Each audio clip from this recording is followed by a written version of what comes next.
Folks, our Department of Justice is effectively a human trafficking ring. Yeah. If you think about it, it's also acting a lot like 16th century slave traders. How else could you describe the practice of snatching legal residents off the street, sending them shackled to a foreign land where they're beaten, tortured, and passed around to whoever gets the most value out of their suffering? Let's look at Kilmar Abrego Garcia, newly returned from the El Salvadorian torture prison with gruesome stories to tell of, shocker, torture. Well, he was a legal U.S. resident with no open criminal charges and no warrants for his arrest. ICE officials admitted they deported him by mistake.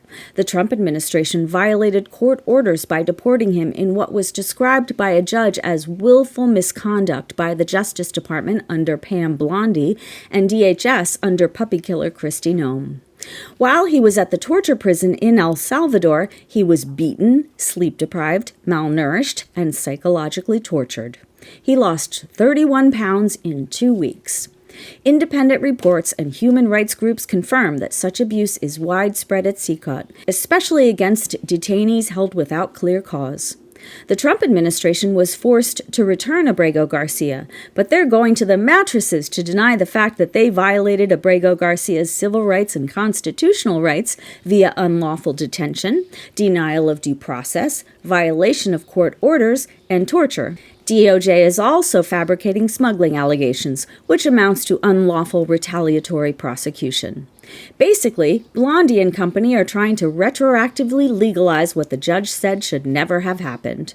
The DOJ's primary evidence hinges on a single cooperator, Jose Ramon Hernandez Reyes, a convicted felon who was released from prison and spared deportation in exchange for testimony.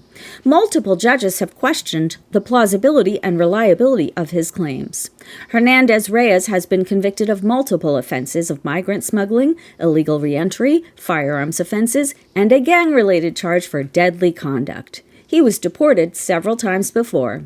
He agreed to testify in exchange for early release and protection from deportation, which, I don't know, sounds to me like a great incentive to say whatever Pam Bondi wants him to say. No physical evidence has yet emerged to independently verify key parts of his testimony. This week, a federal judge said getting answers from the administration was like nailing Jell-O to a wall. The judge ordered DOJ to produce a witness from DHS to testify about what they plan to do with Abrego Garcia.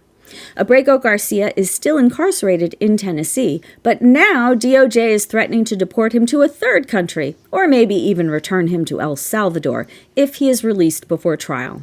The guy they admitted they deported by mistake. This case is being called a watershed moment in U.S. immigration enforcement.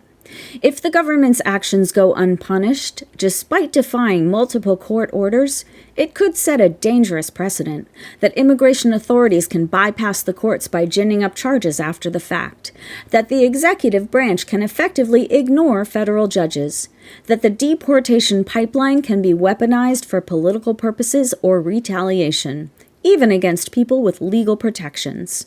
If the government can deport someone it has no right to deport, send him to a foreign prison where he's tortured, then file charges after the fact to justify it, and face no legal consequences, then the United States is nothing more than an authoritarian system, where your status, rights, and safety hinges on politics, not law, even if you're a legal resident with a family, a job, and no criminal history. Yeah.